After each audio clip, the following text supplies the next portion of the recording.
Hello everyone, welcome to VM Commerce. This is Meenakshi. இன்னைக்கு நம்ம இந்த வீடியோவில் 11th ஸ்டாண்டர்ட் அக்கௌண்டன்சி யூனிட் 10 depreciationல இருந்து exercise problem number 5 பார்க்க போகிறோம். So this is the problem given in your textbook page number 225. See, line by line we can read the problem. Machinery was purchased on 1st January 2015 for rupees 4 lakhs. The purchasing price of the machinery is 4 lakhs. 15,000 was spent on its erection. That is, installation charges is 15,000. 10,000 on freight charges. 10,000 spent on transporting the machinery. Then depreciation is charged at 10% per annum on straight line method. The books are closed on 31st March of every year. Calculate the amount of depreciation on machinery for the first 2 years. So, in the problem, நம்ம ப்ரீவியஸாக பார்த்த 4 ப்ராப்ளம்ஸ்க்கு little bit different. ஏன்னா இங்கே நமக்கு 2 years of depreciation அமௌண்ட்டை calculate பண்ண சொல்லியிருக்கிறாங்க. Okay, இப்போ நம்ம லைன் பை லைனாக ரீட் பண்ணும்போது அண்டர்லைன் பண்ணின அந்த சப்ஜெக்ட்ஸ் எல்லாம் பாருங்கள். 1st January 2015 அவங்க பர்ச்சேஸ் பண்ணியிருக்கிறாங்க. See, 4 lakhs rupees purchasing price, 15,000 installation, 10,000 freight charges. So, all these costs spent for purchasing the machinery should be included in the cost of machinery. அப்போ இந்த original காஸ்ட்டில் purchasing price plus installation plus freight charges இது எல்லாத்தையுமே add பண்ணாதான் original cost கிடைக்கும். See, the original cost of the machinery is 4 lakhs plus 15,000 plus 10,000, 4,25,000. இந்த depreciation problems பொறுத்த வரைக்கும் முதல்ல என்ன ப்ராப்ளமில் கொடுத்துருக்குறாங்களோ, அதாவது given அப்படின்னு போட்டு, இப்போ நீங்கள் கிவன்னு போட்டு இப்போ நான் இந்த பாக்ஸில் எழுதினதை இந்த மாதிரி எழுதிடுங்க. ஸோ அப்போ தான் எந்த விதமான கன்ஃபியூஷன்ஸும் இருக்காது. ஏன் எழுதணும் அப்படின்றத சொல்கிறேன். இப்போ ஒரிஜினல் காஸ்ட்டு நம்ம கண்டுபிடிச்சிருக்கோம். அடுத்து டெப்ரிசியேஷன் பர்சன்டேஜ் 10%, அதையும் நம்ம எடுத்து எழுதியிருக்கோம். தென் என்ன மெத்தடு? Straight line method. எப்போ இந்த அக்கௌண்ட்ஸ் புக்கு, அதாவது அவங்களோட அக்கௌண்டிங் பீரியட் எப்போ ஃபினிஷ் ஆகுது, இயர் எண்டுன்னு போட்டிருக்கேன் ஷார்ட்டாக, 31st March. இதை கண்டிப்பாக இந்த கிவன் ப்ராப்ளமை நம்ம எடுத்து எழுதிக்கணும். ஏன்னா இந்த ப்ராப்ளம்ஸ் நமக்கு பேராகிராஃப் மாதிரி கொடுத்துருப்பாங்க. ஸ்டூடெண்ட்ஸ் யூஸ்வலாக இந்த ப்ராப்ளம்ஸில் பண்ணுற மிஸ்டேக் என்ன அப்படின்னா, இந்த டெப்ரிசியேஷன் பர்சன்டேஜ் அவங்க டீஃபால்ட்டாகவே எப்பயுமே 10% அப்படின்றது அவங்க மைண்டில் இருக்கும். ஒவ்வொரு ப்ராப்ளம்ஸ்க்கும் தகுந்த மாதிரி பர்சன்டேஜஸ் டிஃபர் ஆகும். சம்டைம்ஸ் 15%, 20% கூட அவங்க கொடுக்கலாம். ஆனால் இந்த 10% அப்படின்றத தப்பாக கால்குலேட் பண்ணிடுவாங்க. யூஸ்வலாக ஸ்டூடெண்ட்ஸ் பண்ணுற மிஸ்டேக் சொல்கிறேன். அதுக்கப்புறம் இந்த மெத்தட், நம்ம 2 மெத்தட் ஆஃப் டெப்ரிசியேஷன் பார்க்குறோம். Straight line method, written down value method. நம்ம இப்போ ஸ்ட்ரைட் லைன் மெத்தட் தான் பார்த்துட்ருக்கோம். ஸோ இந்த மெத்தடையும் ரீட் பண்ணாமல், ப்ராப்ளம்ஸை ஃபுல்லாக ரீட் பண்ணாமல் எப்பயுமே ஸ்ட்ரைட் லைன் மெத்தட்லேயே ஒர்க் அவுட் பண்ணிடுவாங்க. ஸோ இந்த மெத்தடு என்ன மெத்தடில் பண்ணுறோம் ஸ்ட்ரைட் லைன் அப்படிங்கிறத நான் ஷார்ட்டாக நோட் பண்ணியிருக்கேன். இப்படியே நீங்கள் ஷார்ட்டாக கூட எழுதிக்கலாம்.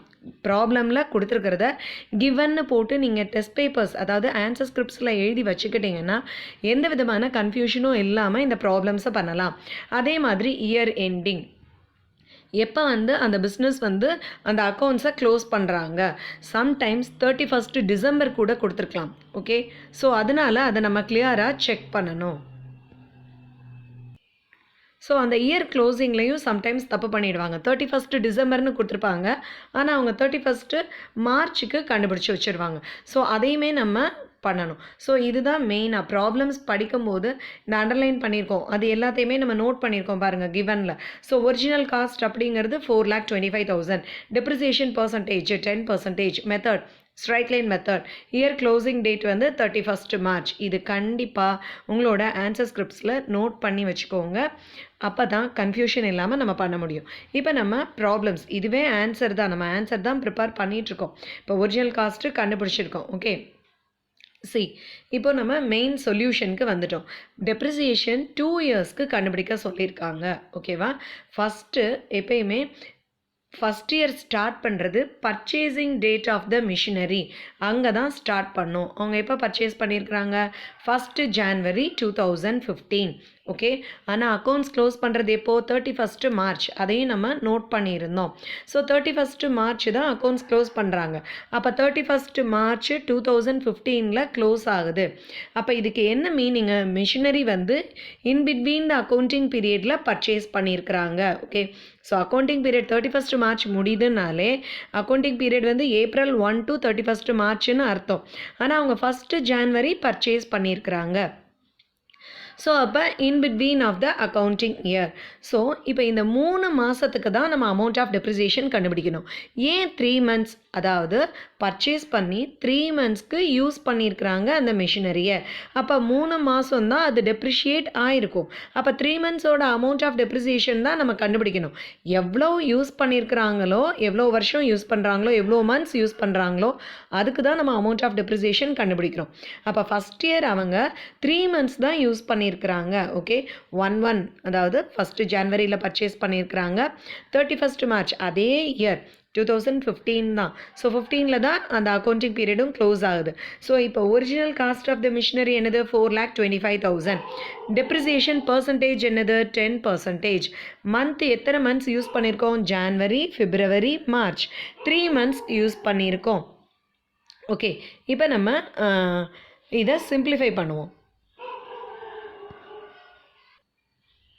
எப்படி சிம்பிளிஃபை பண்ணுறது பாருங்கள். இப்போ 4,25,000 into rate of depreciation into period of interest. நம்ம எவ்வளோ பீரியட்ஸ்க்கு நம்ம கண்டுபிடிக்க போகிறோம் அந்த அமௌண்ட்டு அப்படின்னு. 4,25,000 இங்கே 10% போட்டிருக்கோமா? ஒரு 0 கேன்சல் ஆகிடும். இந்த ஒரு 0 கேன்சல் ஆகிடும். 1 3s are 3, 4 3s are 12. அப்போ 42,500 divided by 4 போட்டிருக்கோம். We are getting the answer 10,625. Okay. So 42,500 by 4 இங்கே நான் மென்ஷன் பண்ணியிருக்கேன். divided by 4 அப்படின்னு. ஓகே. எப்படி சிம்பிளிஃபை பண்ணியிருக்கோம்? ஸோ ஃபஸ்ட் இயரோட டெப்ரிசியேஷன் அமௌண்ட் 10,625. இப்போ செகண்ட் இயர் டெப்ரிசியேஷன் கண்டுபிடிக்கணும். செகண்ட் அக்கௌண்டிங் பீரியட் எப்போ ஸ்டார்ட் ஆகுது? இப்போ 31/3/15 முடியுது. அப்போ இமீடியட்டாக நெக்ஸ்ட் டே 1/4/2015 ஸ்டார்ட் ஆகுது. அப்போ நெக்ஸ்ட் அக்கௌண்டிங் பீரியட் எப்போ ஃபினிஷ் ஆகும்? 31/3/2016. அப்போது செகண்ட் இயர் ஒரு ஃபுல் இயர் 12 மந்த்ஸும் இவங்க வந்து இந்த மிஷினரியை யூஸ் பண்ணிட்டாங்க. 1 இயர்க்கான டெப்ரிசியேஷன் நம்ம கண்டுபிடிக்கணும். ஸோ 1 இயர்க்கான டெப்ரிசியேஷன் பர்சன்டேஜ் தான் 10%. அப்போ இங்கே மந்த் கேல்குலேஷன்ஸே பண்ண அவசியம் இல்லை. எத்தனை பீரியட் இன் பிட்வீன் அவங்க வாங்கியிருக்கிறாங்க? ஒரு 3 மந்த்ஸ் தான் யூஸ் பண்ணியிருக்கிறாங்க. அப்போ எவ்வளோ மந்த்ஸ் யூஸ் பண்ணியிருக்கிறாங்களோ அதுக்குரிய டெப்ரிசியேஷன். இப்போ 10% பெர் ஆனம் தான் கொடுத்துருக்குறாங்க. அப்போ ஒரு வருஷத்துக்கான டெப்ரிசியேஷன் பர்சன்டேஜ் தான் 10%. அப்போ நம்ம இங்கே பீரியட் கேல்குலேட் பண்ணணும்னு அவசியம் இல்லை. 4,25,000 இன்ட்டு 10%. 0 கேன்சல் ஆகிடும். இந்த 0 கேன்சல் ஆகிடும். We are getting the amount of depreciation 42,500. Okay. So இப்போது 2 இயர்ஸ்க்கான டெப்ரிசியேஷன் அமௌண்ட் கண்டுபிடிச்சிட்டோம்.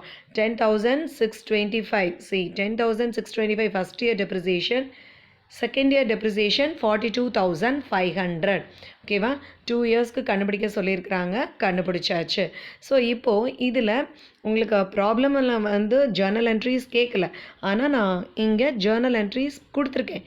எப்படி வந்து இந்த 2 இயர்ஸ்க்கான ஜேர்னல் என்ட்ரிஸ் ப்ரிப்பேர் பண்ணுறது அப்படின்னு நம்ம ப்ரீவியஸ் வீடியோவில் அந்த தேர்ட் பார்ட் தியரி பார்ட் வீடியோவில் நம்ம பார்த்துருக்கோம். Methods of recording the depreciation. எப்படி வந்து இந்த டெப்ரிசியேஷனை ரெக்கார்ட் பண்ண போகிறோம் அப்படிங்கிறது. அதாவது amount of depreciation charged to asset account. Asset அக்கௌண்ட்டுக்கு சார்ஜ் பண்ணோன்னா எப்படி பண்ணணும் அந்த மெத்தடு தான் நம்ம ஃபாலோ பண்ணுவோம்னு சொல்லியிருக்கேன். இப்போ பாருங்கள். ஃபஸ்ட்டு எப்படி ஜேர்னல் என்ட்ரிஸ் போடுறது. இப்போ நம்ம ஒரிஜினல் காஸ்ட் வந்து ப்ரிப்பேர் பண்ணி வச்சுருந்தோம். 4,25,000 கண்டுபிடிச்சி வச்சுருந்தோம். இப்போது ஃபஸ்ட்டு என்ட்ரி என்ன என்ட்ரி போடணும்? மிஷினரி பர்ச்சேஸ் பண்ணுறதுக்குரிய entry. Machinery purchased. So machinery account debit to bank account. இதான் மிஷினரி பர்ச்சேஸ்டுக்குரிய என்ட்ரி. இந்த ஒரிஜினல் காஸ்ட் அமௌண்ட் 4,25,000, அதாவது it includes installation charges, freight charges எல்லாமே. ஸோ அந்த காஸ்ட் ஆஃப் மிஷினரி அப்படிங்கிறது எல்லாத்தையும் இன்க்ளூட் பண்ணது தான் பர்ச்சேசிங் ப்ரைஸோட. அதாவது அந்த மிஷினரியை யூசேஜ் கொண்டுட்டு வர்ற வரைக்கும், அதை ஃபங்க்ஷன் பண்ண வைக்கிற வரைக்கும் என்னெல்லாம் எக்ஸ்பென்சஸ் பண்ணுறாங்களோ அது எல்லாமே காஸ்ட் ஆஃப் மிஷினரியில் இன்க்ளூட் பண்ணது. ஸோ ஒரே என்ட்ரியாகவே நம்ம போட்டுடலாம். இதை தனித்தனியாக காமிக்கணும்னு அவசியம் இல்லை. இன்ஸ்டாலேஷன், ஃப்ரைட்டு, ஒவ்வொன்றுத்துக்கும் நம்ம மிஷினரி டு பேங்க் போடணும்னு அவசியம் இல்லை. So machinery to bank account 4,25,000 machinery purchased. Okay, இப்போ நம்ம டெப்ரிசியேஷனுக்கு என்ட்ரிஸ் போடணும். அதாவது 2 இயர்ஸ்க்கு என்ட்ரிஸ் போடணும். ஸோ இப்போ ஜனவரி 1 வாங்கின டேட்டு தான் நம்ம பர்ச்சேசிங் டேட்டாக போடுறோம். 2015 ஜான்வரி 1. ஓகே, இப்போ நம்ம ஃபஸ்ட் இயருக்கான டெப்ரிசியேஷன் அமௌண்ட்டு போடுறோம். ஃபஸ்ட் இயர் டெப்ரிசியேஷன் எவ்வளோ கண்டுபிடிச்சிருந்தோம் நம்ம? 10,625. ஓகே, இப்போ நம்ம இந்த பர்ச்சேசிங் என்ட்ரியும் இங்கே வந்து உங்களுக்கு காமிச்சிருக்கேன். மிஷினரி டு பேங்க் 4,25,000 ஜனவரி 1 மார்ச் 31, அதாவது 2015 மார்ச் 31 எப்பயுமே டெப்ரிசியேஷன் அக்கௌண்டிங் பீரியடோட எண்டில் தான் கால்குலேட் பண்ணுறாங்க. நம்ம அப்படி தான் இப்போ அந்த ஃபஸ்ட் இயர் டெப்ரிசியேஷனுக்கு போட்டிருந்தோம் 1/1/15 to 31/3/2015. அப்போது depreciation is charged to asset account. Depreciation account debit to machinery account. Okay, depreciation அப்படிங்கிறது ஒரு expenses debit பண்ணுறோம், மிஷினரியில் தான் அதை சார்ஜ் பண்ணுறோம். Okay, so 10% depreciation provided.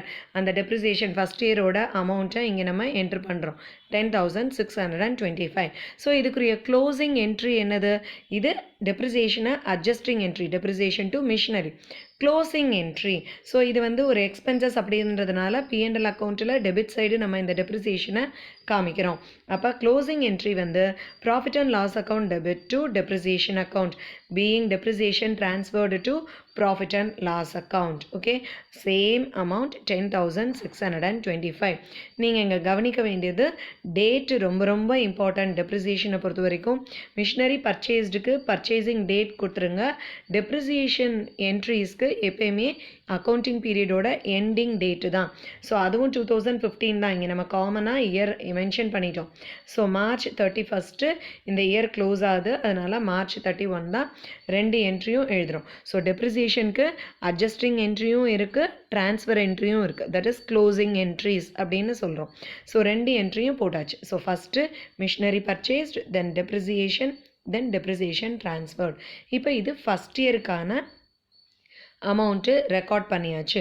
இப்போ செகண்ட் இயர் 2 வருஷத்துக்கு கண்டுபிடிக்க சொல்லியிருக்காங்க. செகண்ட் இயர் டெப்ரிசியேஷனும் நம்ம கண்டுபிடிச்சிருந்தோம் 42,500 அப்படின்னு, அதாவது 2016க்கு. 2016 மார்ச் 31 சேம் என்ட்ரிஸ், அமௌண்ட்டு தான் 42,500. நம்ம ஆன்சர்னு எழுதியிருந்தோம். First year depreciation 10,625, second year depreciation 42,500. அதே என்ட்ரி தான். Depreciation to machinery account 10% provide பண்ணியிருக்கோம். அடுத்த entry profit and loss to depreciation transfer பண்ணியிருக்கோம். This is a closing entry 42,500. Okay, so date வந்து ரொம்ப ரொம்ப இம்பார்ட்டண்ட் இந்த டெப்ரிசியேஷன் அக்கௌண்டிங்கை பொறுத்த வரைக்கும் நம்ம கால்குலேட் பண்ணும்போது. ஓகேவா?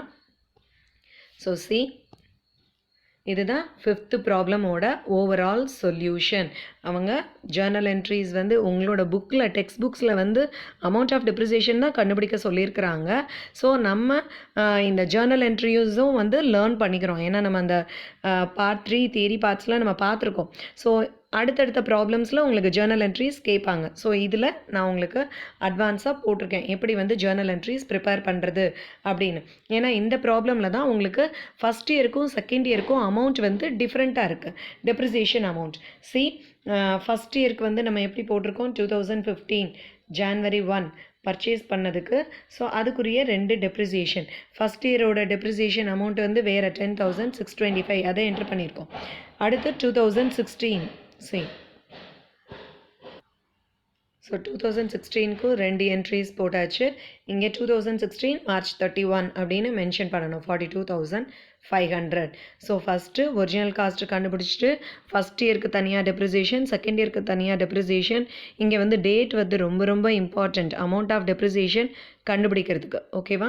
ஸோ அதே மாதிரி ப்ராப்ளமில் கொடுத்துருக்கிறத நம்ம எடுத்து எழுதிட்டோம் அப்படின்னா எந்த விதமான ஒரு இதுவும் இல்லாமல் கன்ஃபியூஷன்ஸும் இல்லாமல் நம்ம கிளியராக ப்ராப்ளமை ஒர்க் அவுட் பண்ண முடியும். Thank you.